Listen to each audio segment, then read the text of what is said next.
Hello dear learners, welcome to another lecture about design and analysis of algorithms.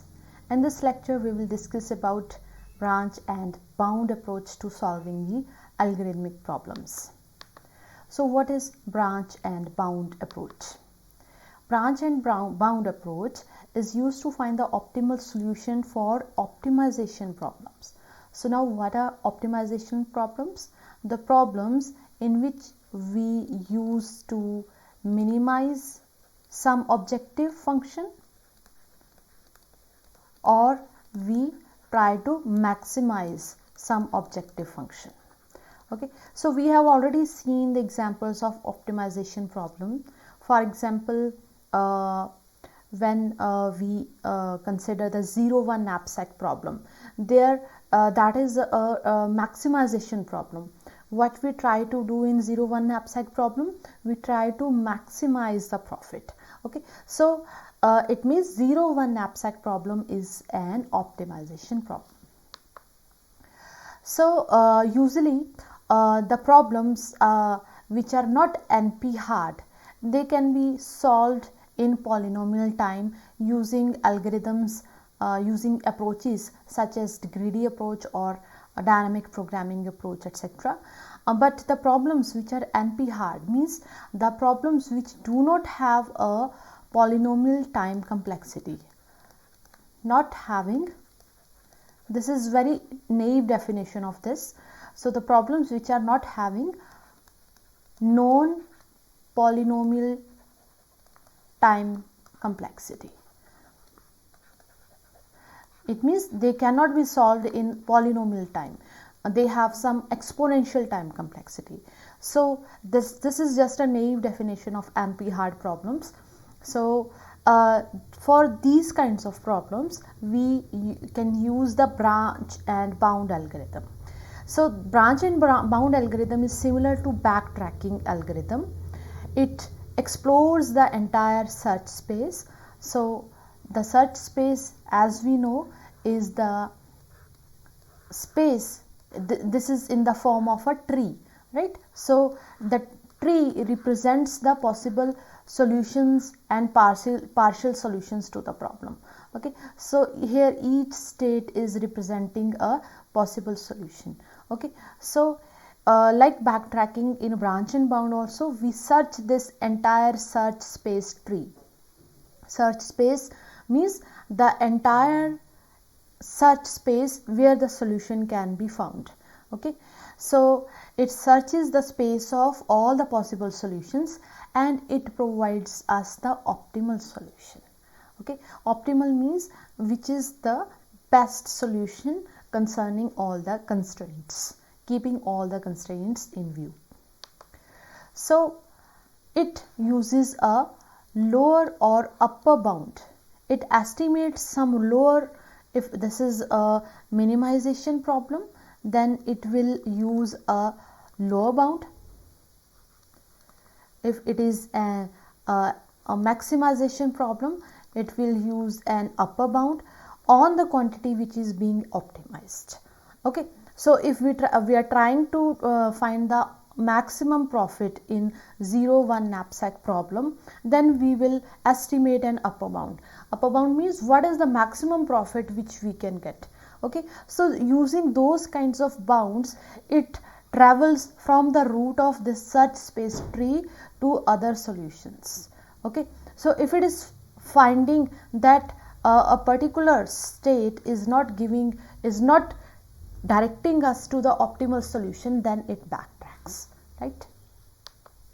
So it is slower than greedy and dynamic programming approaches, because the greedy and dynamic approaches, they solve the problems in polynomial time, but this is useful in certain kinds of problems where we cannot find the solution using the greedy or dynamic programming approaches. So in those kinds of problems we use this branch and bound. Okay, so in branch and bound, the worst case time complexity is exponential, right? And here you can look at the search space tree. We are starting at a dummy root node, and from the root node it is showing us two options. we can explore this state or this state, right? And when we reach this state, again we have some choices. So this is how we search the entire search space and find the optimal solution. Okay. Now, what is the difference between branch and bound and backtracking approaches? So branch and bound as well as backtracking, they both search the state space tree, right? But the branch and bound is about the optimal solution. It gives us the best solution, while backtracking, it enumerates all the possible solutions. So you remember in the Hamiltonian cycles problem or the graphical ring problem and other problems which we discussed using backtracking approach, we enlist all the possible solutions. Whenever we found a solution, then we again backtrack to find any other solutions if they are possible, right? So in backtracking, we enlist or enumerate all the possible solutions, right? In branch and bound, state space tree is generated according to some rules, and the best is best first rule.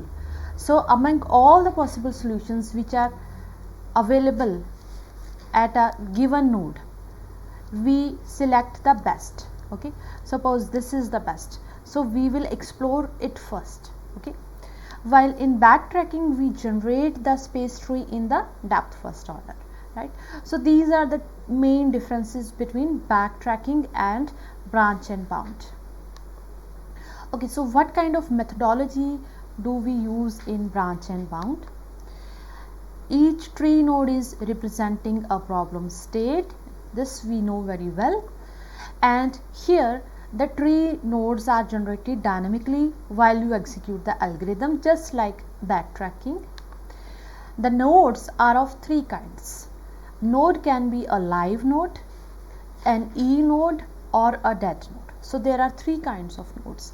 Live node means a node which has been generated but whose children have not been generated.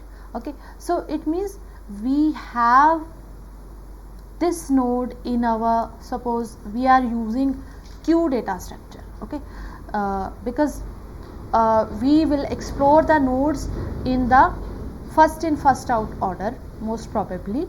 So it means if this is node A and it is having some children, then A is reached from some other node B. Okay, so we have got this A, so this means this is a live node, but yet we have not processed its children. Okay, so it means A is a live node. And E node is the node which is live as well as whose children are currently being explored. So currently we are exploring the children of node B, so it means our E node is B. Okay, and A is the live node. And the third kind of node is a dead node. Dead node is a node which has been generated but it will not be explored further. Okay, so all of the children of a dead node have already been explored. So these live node, E node and dead node, these things will become more clear to you when we will do some example of this branch and bound approach. Okay, okay, so how do we proceed then after we have the different types of nodes? Now how to proceed, how to start this branch and bound method? Here in branch and bound, in the search space tree, each child node is a partial solution. Okay, and it is the part of the solution set, just like backtracking. And before constructing the rooted decision tree, we set an upper bound and a lower bound for the given problem based on the optimal solution.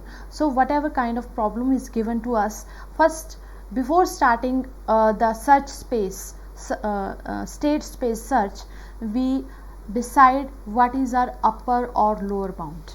Okay, only then we start creating the rooted tree which will represent our optimal solution. Then in each level, at each level in the tree, we decide about which node to include in the solution set, right? So this is also similar to backtracking. So but here we do not go in depth first order, we explore the node with the best bound. Okay, so as I already told you, we have three options, so we will explore the node with best, which is giving us the best solution. Okay, so in this way we can find the best and optimal solution fast. Okay, so this was the approach behind branch and bound algorithm. Now let us see practically, using the help of job assignment problem, how this is done. Okay. So first of all, let us talk about job assignment problem. What is a job assignment problem? So here if you look, here we have a matrix. Okay, so this is a 4x4 matrix, and here we are given A, B, C, D. These A, B, C, D, they represent the persons. Okay, and these are the different jobs. Okay, so we are given n workers or n persons, and we are also given n jobs, right? And what these contents represent? These contents represent the cost of person I doing job J. For example, if person A will do job 1, then the cost will be 9. If person A is doing job 2, then the cost is 2.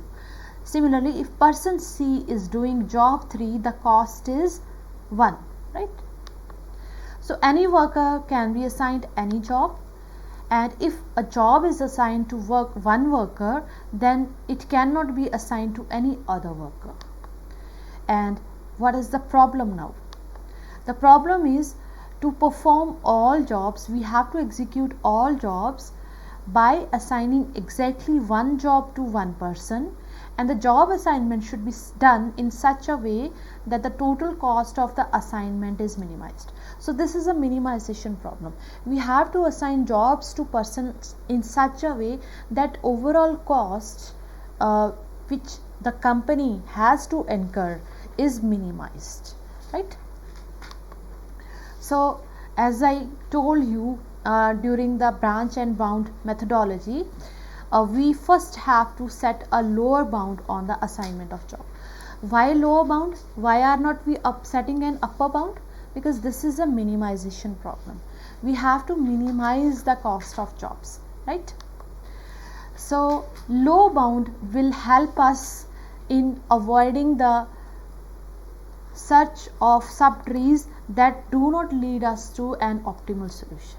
Okay, so if this state is not giving us an optimal solution, then there is no use of exploring it. Okay, and how will we know that this is not giving us an optimal solution?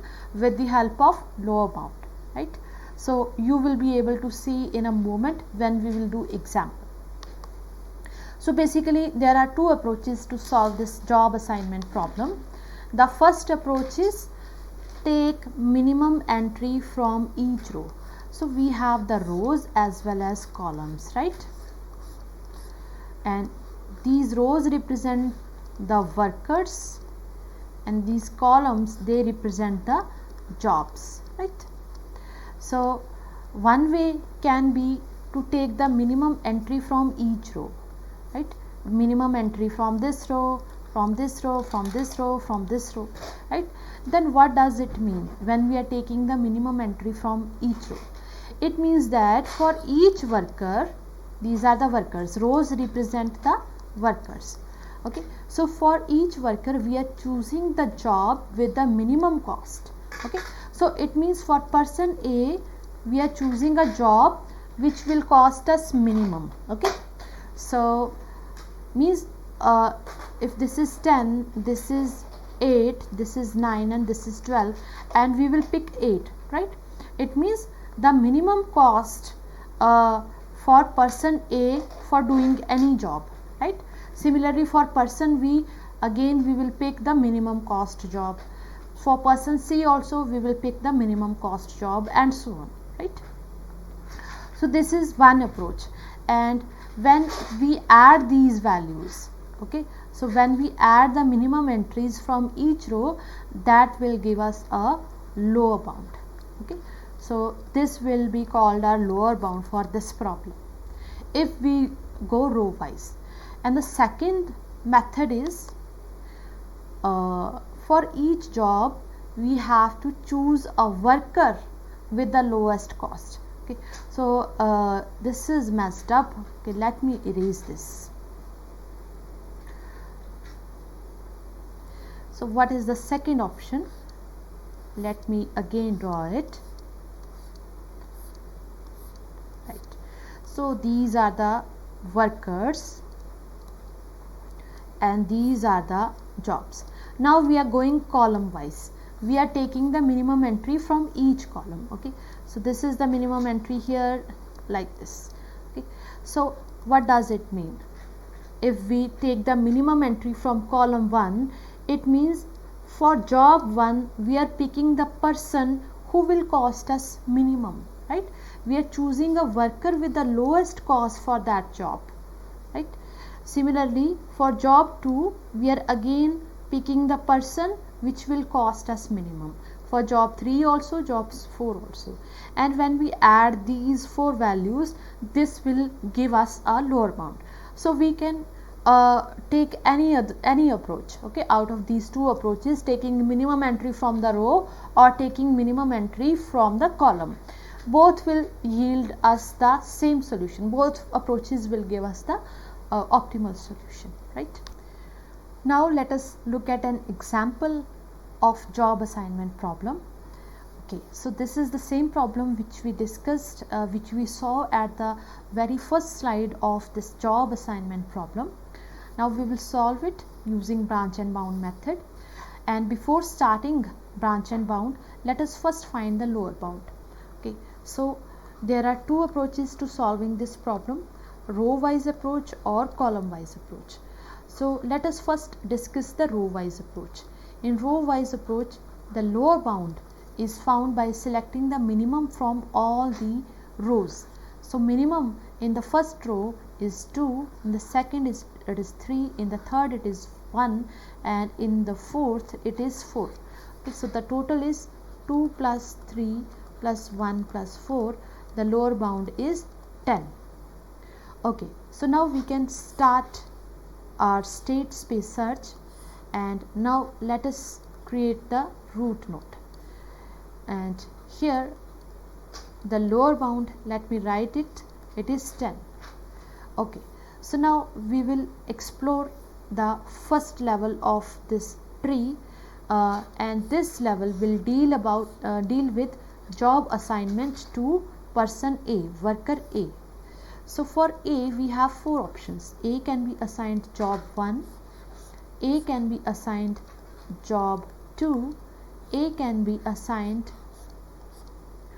job 3, and the last is job 4. A can be assigned job 4, right? So let me erase these lower bounds, minimum values. Okay, so when A is assigned job 1, the cost is 9, right? So now we are considering job 1 for A, right? And for other rows, for other workers, the remaining jobs are J2, J3 and J4. It means we will pick the minimum. We will construct the lower bound by picking the minimum from the remaining jobs, that is job 2, job 3 and job 4. So for B it is 3, for C it is 1, and for D it is 4. Okay, so the total is 8 plus 9, 17, right? So this is the lower bound when we assign job 1 to A. Okay, so now the second option for A is job 2. Its cost is 2. Okay, so now we will exclude this column because we are considering job 2 for A. So for other persons B, C and D, we will pick the minimum value from the remaining columns. Okay, so for B, out of 6, 3 and 7, the minimum is 3. For C, out of 5, 1 and 8, the minimum is 1. For D, out of 7, 9 and 4, the minimum is 4. Okay, so the total is 10, right? Okay, so now let us consider job 3 for person A. The cost here is 7. So 7, and now for creating the lower bound, we will not consider this column J3, because J3 is assigned to person A in this node, right? So for B, out of 6, 4 and 7, the minimum is 4. For C, out of 5, 8 and 8, the minimum is 8. For D, out of 7, 6 and 4, the minimum is 4. Okay, so this is 7 plus 4, 11, plus 9, 20. Okay, so now let us move to J4. Its cost is 8, and the minimum values by excluding J4 for B, C and D, they are 3, 1 and 6. 3, 1 and 6. So it is 18, right? Okay, so out of these, the best choice is this, that is assigning job 2 to person A. So we will assign job 2 to person A, right? And now we will explore this node, right? So this node leads us to the next level, that is we will assign the job to B. Okay, so for B, we have now 3 options which are left. B can be assigned job 1, B can be assigned job 3, B can be assigned job 4, right? So here again we will find the lower bound. So first let me write the job assignment which is fixed. So for A, we have already fixed job 2, its cost is 2, right?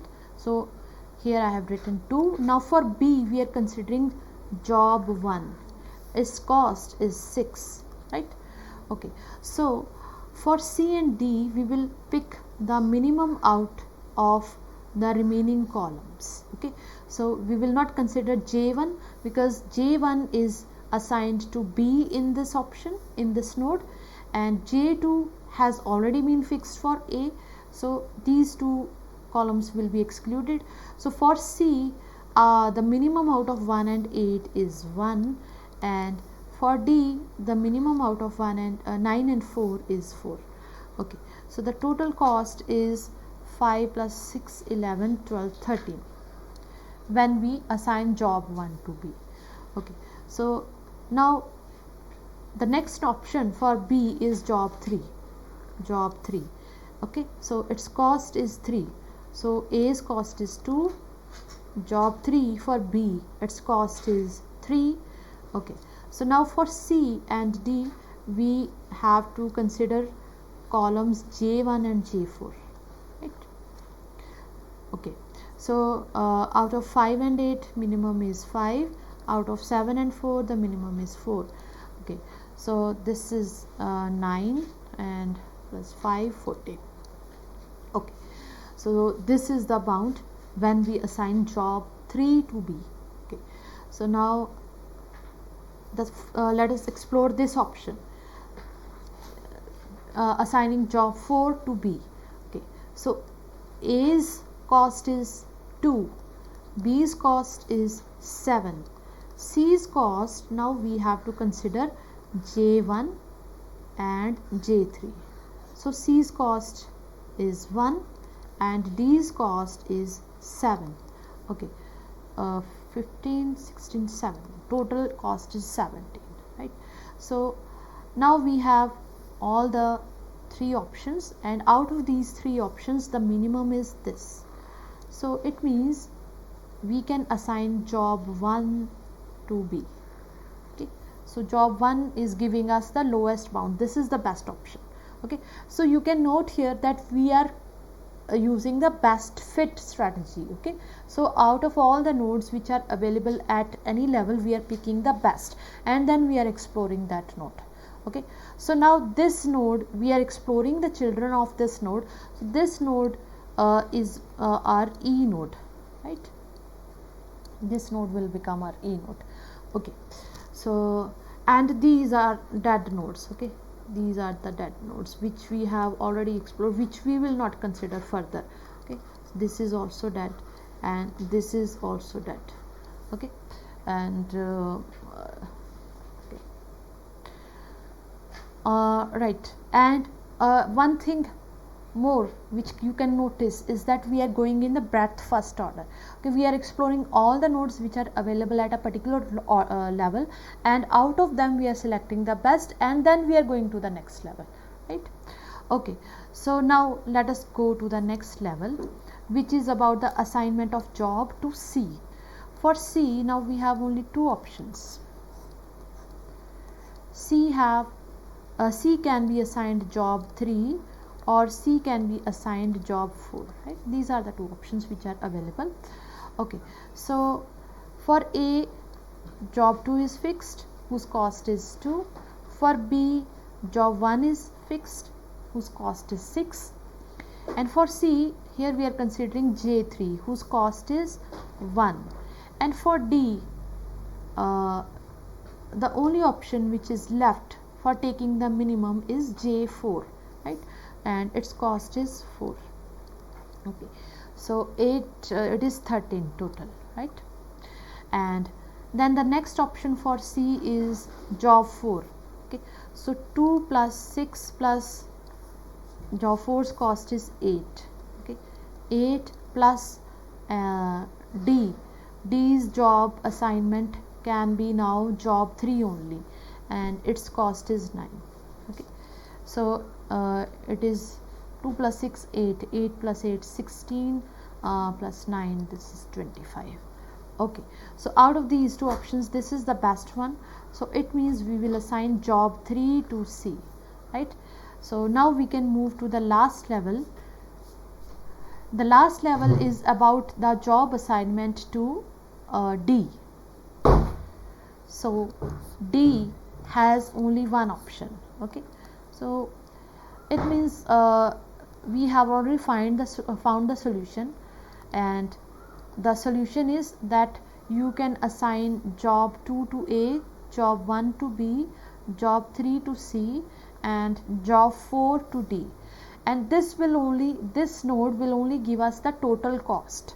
Okay, so the total cost is 2 plus 6 plus 1 plus job 4 to D, that is 4.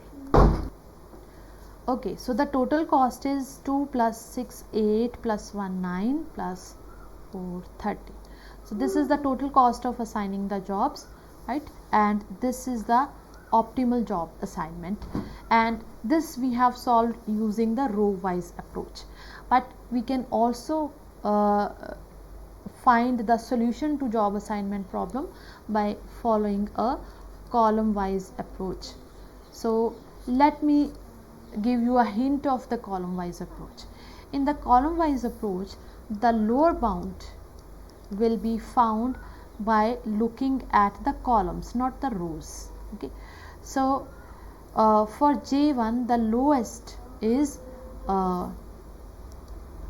just a minute, the lowest is 5. Okay, so and in this column the lowest is 2,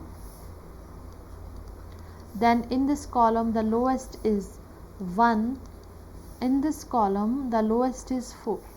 Okay, so the lower bound in this case is 5 plus 2 7 plus 1 8 and 4 12. So 12 is the lowest bound. Okay, and so here we will write 12, right?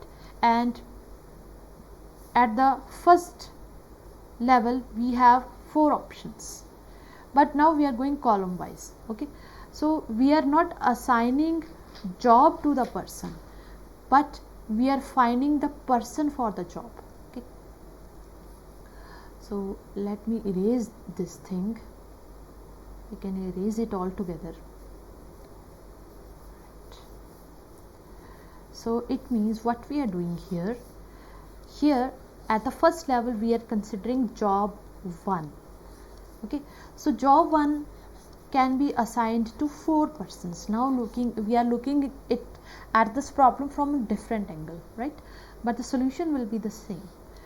Job 1 can be given to person A, job 1 can be given to person B, job 1 can be given to person C, or it can be given to person D.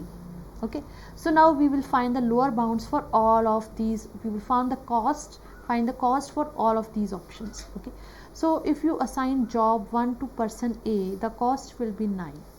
If you assign job 1 to person person B, okay, let me go step by step. Okay, so job 1 is being assigned to person A, right? So we have fixed this.